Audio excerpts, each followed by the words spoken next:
Hello students, ഇന്ന് നമ്മൾ കപ്പാസിറ്ററുകളെ കുറിച്ചാണ് ചർച്ച ചെയ്യുന്നത്. കപ്പാസിറ്റർ ഇലക്ട്രിക്കൽ എനർജിയെ സ്റ്റോർ ചെയ്യാനാണ് ഉപയോഗിക്കുന്നത്.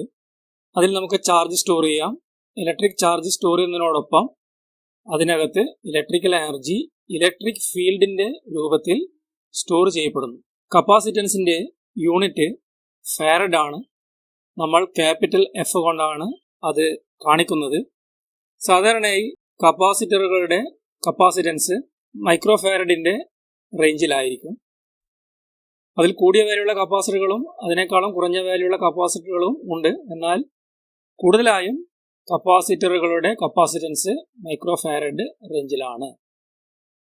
ഒരു കപ്പാസിറ്ററിന്റെ അകത്ത് രണ്ട് കണ്ടക്റ്റിംഗ് പ്ലേറ്റ്സ് ആണ് ഉള്ളത്. ആ രണ്ട് പ്ലേറ്റുകളെയും ഒരു ഇൻസുലേറ്റിംഗ് മീഡിയം കൊണ്ട് സെപ്പറേറ്റ് ചെയ്തിട്ടുണ്ട്. ആ ഇൻസുലേറ്റിംഗ് മീഡിയത്തെ നമ്മൾ ഡൈഇലക്ട്രിക് എന്നാണ് പറയുന്നത്. ഒരു കപ്പാസിറ്ററിനെ ചാർജ് ചെയ്യുന്നതിന് വേണ്ടി നമ്മളൊരു ബാറ്ററിയാണ് ഉപയോഗിക്കുക. ഒരു ബാറ്ററി ഉപയോഗിച്ചുകൊണ്ട് കപ്പാസിറ്ററിനകത്തേക്ക് ചാർജ് സ്റ്റോർ ചെയ്യാൻ കഴിയും. അപ്പോൾ ബാറ്ററിയിൽ നിന്ന് കപ്പാസിറ്ററിലേക്ക് കറന്റ് ഫ്ലോ ചെയ്യുമ്പോൾ കപ്പാസിറ്ററിനകത്ത് ചാർജ് സ്റ്റോർ ചെയ്യപ്പെടുന്നു. ഈ ചാർജിങ് നടക്കുമ്പോൾ ഒരു amount of charge, say Q, അത് ഒരു പ്ലേറ്റിൽ നിന്നും മറ്റൊരു പ്ലേറ്റിലേക്ക് മാറ്റപ്പെടുന്നു. അതുകൊണ്ട് ഒരു പ്ലേറ്റിന് പ്ലസ് Q ചാർജും മറ്റേ പ്ലേറ്റിന് മൈനസ് Q ചാർജുമാണ് കിട്ടുന്നത്. അതുപോലെ ഒരു കപ്പാസിറ്റർ അൺചാർജ്ഡ് സ്റ്റേറ്റിലായാലും ചാർജ്ഡ് സ്റ്റേറ്റിലായാലും അതിൻ്റെ നെറ്റ് ചാർജ് 0 ആയിരിക്കും. അത് നമുക്ക് മനസ്സിലാക്കാൻ കഴിയും. അൺചാർജ്ഡ് കപ്പാസിറ്റർ ആണെങ്കിൽ അതിനകത്ത് ചാർജ് ഒട്ടും തന്നെ ഉണ്ടാവില്ല. അതുപോലെ ചാർജ്ഡ് കപ്പാസിറ്റർ ആണെങ്കിൽ ഒരു പ്ലേറ്റിൽ പ്ലസ് Q ചാർജും മറ്റേ പ്ലേറ്റിൽ മൈനസ് Q ചാർജും ആണുള്ളത്. അതുകൊണ്ട് തന്നെ നെറ്റ് ചാർജ് കപ്പാസിറ്ററിനകത്ത് 0 ആയിരിക്കും. കപ്പാസിറ്ററിന്റെ സിമ്പിളാണ് നമ്മൾ കാണിച്ചിരിക്കുന്നത്. കപ്പാസിറ്ററുകളെ സർക്യൂട്ടിൽ കാണിക്കുമ്പോൾ ഈ സിമ്പിളാണ് ഉപയോഗിക്കുന്നത്. ഈ സിമ്പിൾ ഒരു ഫിക്സഡ് കപ്പാസിറ്ററിന്റെ സിമ്പിളാണ്. അതുപോലെ ഒരു പോളറൈസ്ഡ് കപ്പാസിറ്റർ അഥവാ അതിന് പൊളാരിറ്റി ഉണ്ട്, പ്ലസ് മൈനസ് ടെർമിനലുകൾ ഉണ്ട്. ആ ടെർമിനലുകൾ നോക്കിയിട്ട് വേണം നമ്മൾ സർക്യൂട്ടിൽ ഇത്തരം പോളറൈസ്ഡ് കപ്പാസിറ്ററുകളെ കണക്ട് ചെയ്യാൻ. സാധാരണ കപ്പാസിറ്ററുകൾക്ക്, അതായത് ഇത്തരം പൊളാരിറ്റി ഇല്ലാത്ത കപ്പാസിറ്ററുകളെ നമ്മൾ സർക്യൂട്ടിൽ കണക്ട് ചെയ്യുമ്പോൾ അവയുടെ രണ്ട് ടെർമിനലുകളിൽ ഏത് വേണമെങ്കിൽ കണക്ട് ചെയ്യാം. എന്നാൽ ഒരു പോളറൈസ്ഡ് കപ്പാസിറ്റർ സംബന്ധിച്ചോളം അതിൻ്റെ പോസിറ്റീവ് നെഗറ്റീവും ടെർമിനലുകൾ സർക്യൂട്ടിലെ പോസിറ്റീവ് നെഗറ്റീവ് സൈഡുകൾ നോക്കിയിട്ട് വേണം കണക്ട് ചെയ്യാൻ. ഈ കാണിച്ചിരിക്കുന്നത് ഒരു വേരിയബിൾ കപ്പാസിറ്ററിന്റെ സിമ്പിളാണ്. അവിടെ നമ്മൾ കപ്പാസിറ്ററിന്റെ മേലെ ഒരു ഏരോ മാർക്ക് കാണിച്ചിട്ടുണ്ട്. ഇനി ഒരു കപ്പാസിറ്ററിന്റെ അകത്ത് ഉള്ളത് നമ്മൾ നേരത്തെ പറഞ്ഞ പോലെ രണ്ട് മെറ്റാലിക് പ്ലേറ്റ്സ് ആണ് ഇവിടെ കാണിച്ചിട്ടുണ്ട്. രണ്ട് മെറ്റാലിക് പ്ലേറ്റ്സ്. അതിനിടയിൽ നമ്മളൊരു ഡൈഇലക്ട്രിക് മെറ്റീരിയൽ ഫിൽ ചെയ്തിരിക്കുന്നു. അഥവാ രണ്ട് പ്ലേറ്റുകളെയും സെപ്പറേറ്റ് ചെയ്തുകൊണ്ട് അവിടെ ഒരു ഡൈഇലക്ട്രിക് മെറ്റീരിയൽ ഉണ്ടാവും. പിന്നീട് ആ രണ്ട് മെറ്റാലിക് പ്ലേറ്റിൽ നിന്നും നമ്മൾ ടെർമിനലുകൾ പുറത്തേക്ക് എടുക്കുന്നു. കപ്പാസിറ്ററിനെ സർക്യൂട്ടിൽ കണക്ട് ചെയ്യാൻ വേണ്ടി രണ്ട് ടെർമിനലുകൾ ഈ മെറ്റാലിക് പ്ലേറ്റ്സിൽ നിന്നാണ് നമ്മൾ എടുക്കുന്നത്. ഇനി ഒരു പാരലൽ പ്ലേറ്റ് കപ്പാസിറ്റർ അഥവാ ആ കപ്പാസിറ്ററിനകത്ത് ഉപയോഗിക്കുന്ന രണ്ട് മെറ്റാലിക് പ്ലേറ്റുകളും പാരലായിട്ടാണ് നമ്മൾ അറേഞ്ച് ചെയ്യുക. അത്തരത്തിലുള്ള ഒരു പാരലൽ പ്ലേറ്റ് കപ്പാസിറ്ററെ സംബന്ധിച്ചിടത്തോളം അതിൻ്റെ കപ്പാസിറ്റൻസ് കണ്ടുപിടിക്കുന്നതിന് വേണ്ടി നമ്മൾ ഉപയോഗിക്കുന്ന ഇക്വേഷനാണ് C ഈക്വൽസ് എപ്സിലോൺ A/D. ഇവിടെ എപ്സിലോൺ എന്ന് പറയുന്നത് കപ്പാസിറ്ററിനകത്ത് ഉപയോഗിച്ചിരിക്കുന്ന ഡൈഇലക്ട്രിക് മെറ്റീരിയലിന്റെ ഡൈഇലക്ട്രിക് കോൺസ്റ്റന്റ് ആണ്. അപ്പോൾ നമ്മൾ രണ്ട് പ്ലേറ്റുകളുടെ നടുവിൽ ഏത് മെറ്റീരിയലാണോ ഡൈഇലക്ട്രിക് ആയിട്ട് ഉപയോഗിക്കുന്നത് ആ മെറ്റീരിയലിന്റെ ഡൈഇലക്ട്രിക് കോൺസ്റ്റന്റ് ആണ് ഈ എപ്സിലോൺ. നമ്മൾ രണ്ട് പ്ലേറ്റിനിടയിൽ പ്രത്യേകിച്ച് ഒരു ഡൈഇലക്ട്രിക്കും കണക്ട് ചെയ്യുന്നില്ല. പകരം എയർ ആണെങ്കിൽ എയറിന്റെ ഡൈഇലക്ട്രിക് കോൺസ്റ്റന്റ് ആയ എപ്സിലോൺ 0യുടെ വാല്യൂ നമ്മൾ പിന്നീട് ഇവിടെ ചർച്ച ചെയ്യും. മറ്റു മെറ്റീരിയലുകളാണെങ്കിൽ പേപ്പർ, മൈക്ക എന്നിവയാണെങ്കിൽ അവയുടെ ഡൈഇലക്ട്രിക് കോൺസ്റ്റന്റ് എത്രയാണോ ആ വാല്യൂ ആണ് നമ്മൾ ഇവിടെ ഉപയോഗിക്കേണ്ടത്. അപ്പോൾ ഈ ഇക്വേഷനിൽ എപ്സിലോൺ എന്ന് പറയുന്നത് dielectric constant of the material used in between the plates ആണ്. ഇവിടെ എ എന്ന് പറയുന്നത് നമ്മൾ ഉപയോഗിച്ചിരിക്കുന്ന മെറ്റാലിക് പ്ലേറ്റ്സിന്റെ ഏരിയ ആണ്. അതിലുള്ള ഏതെങ്കിലും ഒരു പ്ലേറ്റിന്റെ ഏരിയ ആണ് ഈ എ കൊണ്ട് ഉദ്ദേശിക്കുന്നത്. ഡി എന്ന് പറയുന്നത് ഈ രണ്ട് പ്ലേറ്റുകൾ തമ്മിലുള്ള സെപ്പറേഷൻ ആണ്, അല്ലെങ്കിൽ ഡിസ്റ്റൻസ് ബിറ്റ്വീൻ ദ പ്ലേറ്റ്സ് ആണ്. അപ്പോൾ ഈ ഇക്വേഷൻ ഉപയോഗിച്ചുകൊണ്ട് നമുക്കൊരു പാരലൽ പ്ലേറ്റ് കപ്പാസിറ്ററിന്റെ കപ്പാസിറ്റൻസ് കണ്ടുപിടിക്കാൻ കഴിയും. ഇവിടെ നമ്മൾ ഓർക്കേണ്ട ഒരു കാര്യം കൂടിയുണ്ട്. അതായത് ഒരു കപ്പാസിറ്ററിന്റെ കപ്പാസിറ്റൻസ് ആശ്രയിച്ചിരിക്കുന്നത് നമ്മൾ ഉപയോഗിക്കുന്ന ഡൈഇലക്ട്രിക് മെറ്റീരിയലിന്റെ ഡൈഇലക്ട്രിക് കോൺസ്റ്റന്റിനെയും അതുപോലെ പ്ലേറ്റുകളുടെ ഏരിയയും അതുപോലെ രണ്ട് പ്ലേറ്റുകൾ തമ്മിലുള്ള സെപ്പറേഷനുമാണ്. അതുകൊണ്ട് കപ്പാസിറ്ററിന്റെ കപ്പാസിറ്റൻസ് കൂട്ടുന്നതിന് വേണ്ടി നമുക്ക് ലാർജ് വാല്യൂ ഡൈഇലക്ട്രിക് കോൺസ്റ്റന്റ് ഉള്ള മെറ്റീരിയൽ ഉപയോഗിക്കാം. അതുപോലെ ലാർജ് പ്ലേറ്റ് ഏരിയയും പ്രാക്ടിക്കലി ഉപയോഗിക്കാം. ഡൈഇലക്ട്രിക് എന്ന് പറയുന്നത് ഒരു ഇലക്ട്രിക്കൽ ഇൻസുലേറ്റർ ആണ്. പക്ഷേ അതിനെ നമുക്ക് ഇലക്ട്രിക് ഫീൽഡ് ഉപയോഗിച്ചുകൊണ്ട് പോളറൈസ് ചെയ്യാൻ കഴിയും. അതാണ് അവരുടെ ഡൈഇലക്ട്രിക് മെറ്റീരിയൽസിന്റെ പ്രത്യേകത. അവയെ നമുക്ക് ഒരു ഇലക്ട്രിക് ഫീൽഡ് ഉപയോഗിച്ചുകൊണ്ട് പോളറൈസ് ചെയ്യാൻ കഴിയുന്നു. ഡൈഇലക്ട്രിക് മെറ്റീരിയലുകൾക്ക് ഡൈഇലക്ട്രിക് കോൺസ്റ്റന്റ് അഥവാ ഡൈഇലക്ട്രിക് പെർമിറ്റിവിറ്റി ഉണ്ടാകും. ഈ ഡൈഇലക്ട്രിക് പെർമിറ്റിവിറ്റി എന്ന് പറയുന്നത് ആ മെറ്റീരിയലിന് ഇലക്ട്രോസ്റ്റാറ്റിക് ലൈനുകളെ കോൺസെൻട്രേറ്റ് ചെയ്യാനുള്ള കഴിവിനെയാണ് സൂചിപ്പിക്കുന്നത്. അതായത് ഒരു മെറ്റീരിയലിന്റെ ഡൈഇലക്ട്രിക് പെർമിറ്റിവിറ്റി കൊണ്ട് ഉദ്ദേശിക്കുന്നത് ആ മെറ്റീരിയലിന് ഇലക്ട്രോസ്റ്റാറ്റിക് ലൈനുകളെ ഒരു പ്രത്യേക രീതിയിൽ കോൺസെൻട്രേറ്റ് ചെയ്യാനുള്ള കഴിവിനെയാണ് സൂചിപ്പിക്കുന്നത്. മറ്റൊരു തരത്തിൽ പറഞ്ഞാൽ അത് ആ മെറ്റീരിയലിന്റെ ഇലക്ട്രിക് ഫീൽഡിൽ എനർജി സ്റ്റോർ ചെയ്യാനുള്ള കഴിവിനെയും സൂചിപ്പിക്കുന്നു. എല്ലാ മെറ്റീരിയലുകൾക്കും ഡൈഇലക്ട്രിക് കോൺസ്റ്റന്റ് ഉണ്ട്. ദി പെർമിറ്റിവിറ്റി ഓഫ് വാക്വം അതിനെ നമ്മൾ എപ്സിലോൺ 0 കൊണ്ടാണ് സൂചിപ്പിക്കുന്നത്. അതിന്റെ value epsilon 0 is equal to 8.854 into 10⁻⁻12 farads per metre ആണ്. ഇനി നമ്മൾ കോമൺ ആയിട്ട് ഉപയോഗിക്കുന്ന ഏതാനും ഡൈഇലക്ട്രിക് മെറ്റീരിയലുകളാണ് ഇവിടെ കാണിച്ചിരിക്കുന്നത്. Paper, mica, glass, tantalum oxide, polyester, PT, aluminium oxide. ഇനി ഒരു കപ്പാസിറ്ററിനകത്ത് സ്റ്റോർ ചെയ്യുന്ന ചാർജ് അത് Q ആണെങ്കിൽ അതിനുള്ള ഇക്വേഷനാണ് Q ഈക്വൽ ടു CV. ഒരു അടിസ്ഥാനപരമായ ഇക്വേഷനാണ് ഇത്. C വാല്യൂ ഉള്ള ഒരു കപ്പാസിറ്ററിനകത്ത് സ്റ്റോർ ചെയ്തിരിക്കുന്ന ചാർജിന്റെ അളവ് Q ഈക്വൽ ടു CV ആണ്. C എന്ന് പറയുന്നത് കപ്പാസിറ്ററിന്റെ കപ്പാസിറ്റൻസ് ആണ്. V എന്ന് പറയുന്നത് ആ കപ്പാസിറ്ററിനെ എത്ര വോൾട്ടിലാണ് നമ്മൾ ചാർജ് ചെയ്തിരിക്കുന്നത്, അല്ലെങ്കിൽ കപ്പാസിറ്ററിന്റെ രണ്ട് ടെർമിനലുകൾക്കിടയിൽ എത്ര വോൾട്ടേജ് ഉണ്ട്, അതാണ് V. അങ്ങനെയാണെങ്കിൽ Q ഈക്വൽ ടു CV ആയിരിക്കും. അതുപോലെ ഒരു കപ്പാസിറ്റർ കറന്റിന് ഉണ്ടാക്കുന്ന പ്രതിരോധം അല്ലെങ്കിൽ റെസിസ്റ്റൻസിനെ വിളിക്കുന്ന പേര് റിയാക്ടൻസ് എന്നാണ്. ഇത് റെസിസ്റ്റൻസുമായിട്ട് വ്യത്യാസമുണ്ട്. സാധാരണ റെസിസ്റ്ററുകളുടെ റെസിസ്റ്റൻസിനെ അപേക്ഷിച്ചിട്ട് ഇതിന് ചില വ്യത്യാസങ്ങളുണ്ട്. റെസിസ്റ്റൻസും റിയാക്ടൻസും സർക്യൂട്ടിലുള്ള കറന്റിനെ ഓപ്പോസ് ചെയ്യാനുള്ള കഴിവ് തന്നെയാണ്. എങ്കിലും റിയാക്ടൻസ് എന്ന് പറയുന്നത് ഫ്രീക്വൻസിയുമായിട്ട് ബന്ധപ്പെടുന്ന ഒരു ക്വാണ്ടിറ്റിയാണ്, അല്ലെങ്കിൽ അത് ഫ്രീക്വൻസി ഡിപ്പെൻഡന്റ് ആയ ഒരു ക്വാണ്ടിറ്റിയാണ്. ഒരു റെസിസ്റ്ററിന്റെ റെസിസ്റ്റൻസ് അതൊരു ഫിക്സഡ് വാല്യൂ ആണ്. അത് സിഗ്നലിന്റെ ഫ്രീക്വൻസി ആയിട്ട് ബന്ധമുള്ള ക്വാണ്ടിറ്റി അല്ല. അതെപ്പോഴും അതിന്റെ വാല്യൂ കോൺസ്റ്റന്റ് ആണ്. എന്നാൽ ഒരു കപ്പാസിറ്ററിന്റെ റിയാക്ടൻസ് നമ്മൾ അതിനെ സൂചിപ്പിക്കാൻ വേണ്ടി XC എന്നാണ് ഉപയോഗിക്കുന്നത്.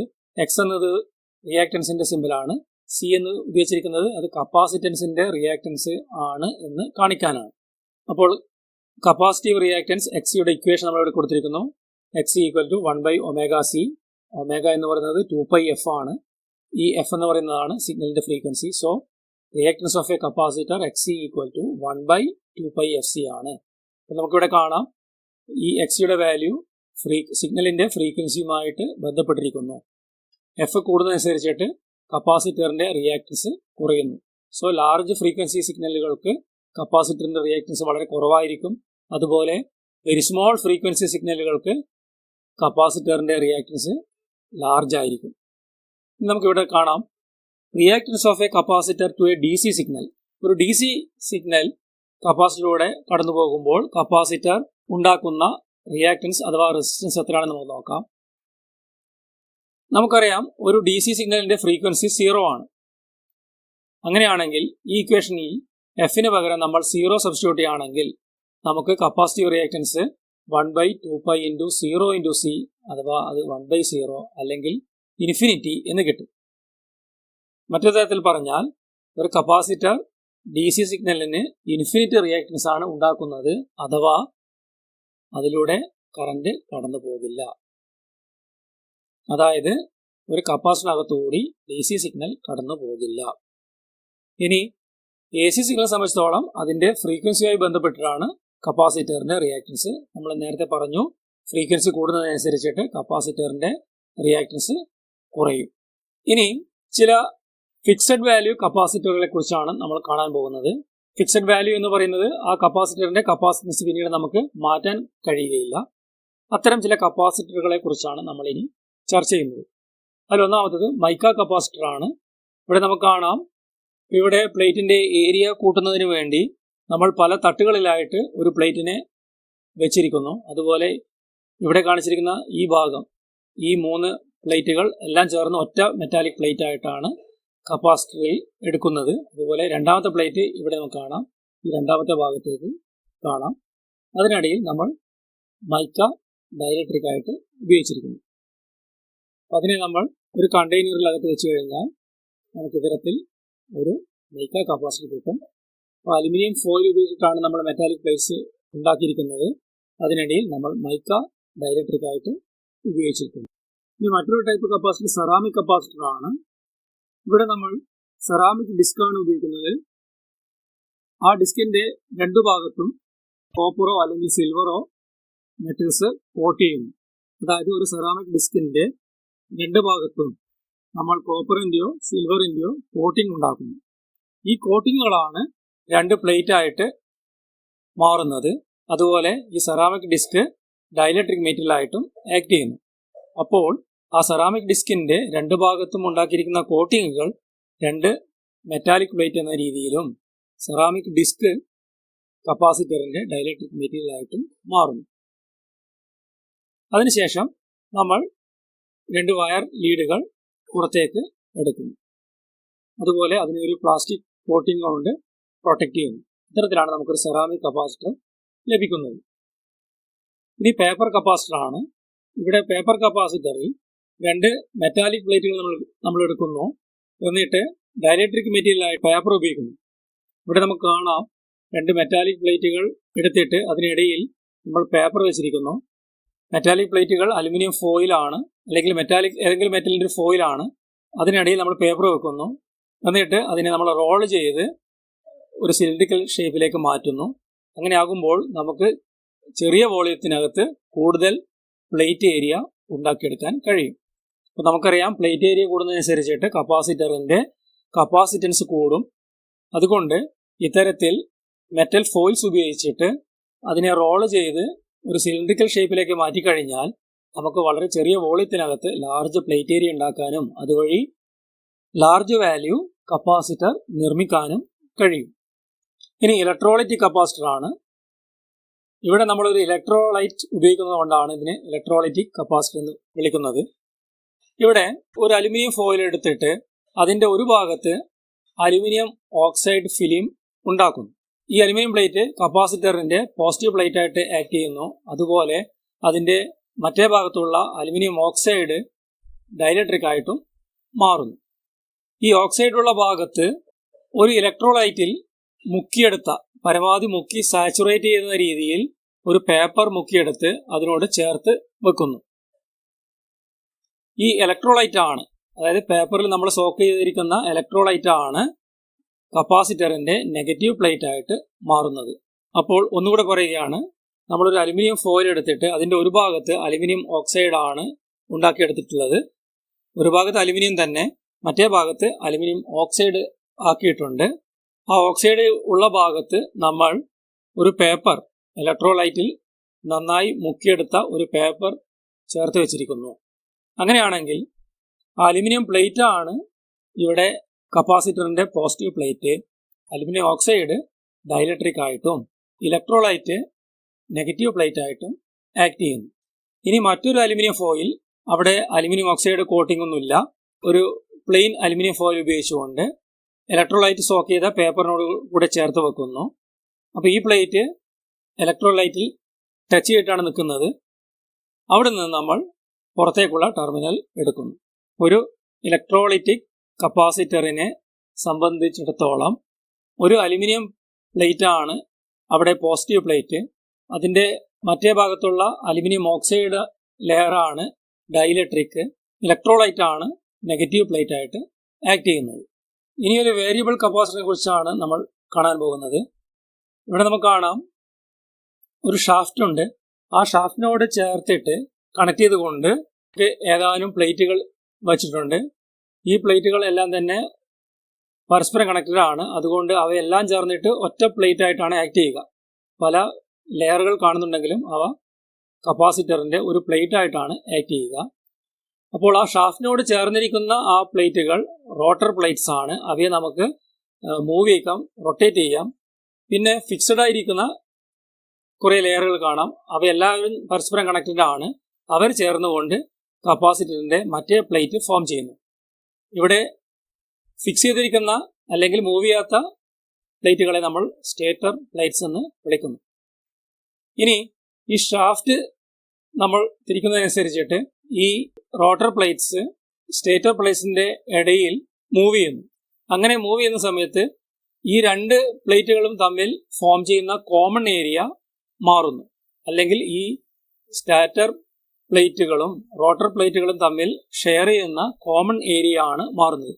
ആ കോമൺ ഏരിയക്ക് അനുസരിച്ചിട്ടാണ് കപ്പാസിറ്ററിന്റെ കപ്പാസിറ്റൻസ് വാല്യൂ ഉണ്ടാവുന്നത്. അപ്പോൾ നമ്മൾ ഈ റോട്ടർ പ്ലേറ്റുകളെ ഈ സ്റ്റാറ്റർ പ്ലേറ്റുകളിൽ നിന്ന് പുറത്തേക്ക് എടുത്തു കഴിഞ്ഞാൽ കോമൺ ഏരിയ കുറയുന്നു. അങ്ങനെ കോമൺ ഏരിയ കുറയുമ്പോൾ കപ്പാസിറ്ററിന്റെ കപ്പാസിറ്റൻസ് കുറയുന്നു. ഇനി നമ്മൾ ഷാഫ്റ്റ് തിരിച്ചുകൊണ്ട് ഈ റോട്ടർ പ്ലേറ്റുകളെ പരമാവധി സ്റ്റാറ്റർ പ്ലേറ്റുകളുടെ ഉള്ളിലേക്ക് കൊണ്ടുപോയി കഴിഞ്ഞാൽ അവ തമ്മിലുള്ള കോമൺ ഏരിയ കൂടും. അങ്ങനെ ആകുമ്പോൾ കപ്പാസിറ്ററിന്റെ കപ്പാസിറ്റൻസും കൂടും. ഇത്തരത്തിൽ ഈ ഷാഫ്റ്റ് റൊട്ടേറ്റ് ചെയ്തുകൊണ്ട് നമുക്ക് കപ്പാസിറ്ററിന്റെ കപ്പാസിറ്റൻസ് മാറ്റാം. ഇങ്ങനെ ചെയ്യുമ്പോൾ രണ്ട് പ്ലേറ്റുകളും തമ്മിൽ ഷെയർ ചെയ്യുന്ന കോമൺ ഏരിയ ആണ് മാറിക്കൊണ്ടിരിക്കുന്നത്. ഇത്തരത്തിലാണ് നമ്മളൊരു വേരിയബിൾ കപ്പാസിറ്റർ ഉണ്ടാക്കുന്നത്. ഇത്രയുമാണ് നമ്മൾ കപ്പാസിറ്ററിനെ കുറിച്ച് ഈ വീഡിയോയിൽ കണ്ടത്. So thanks for watching.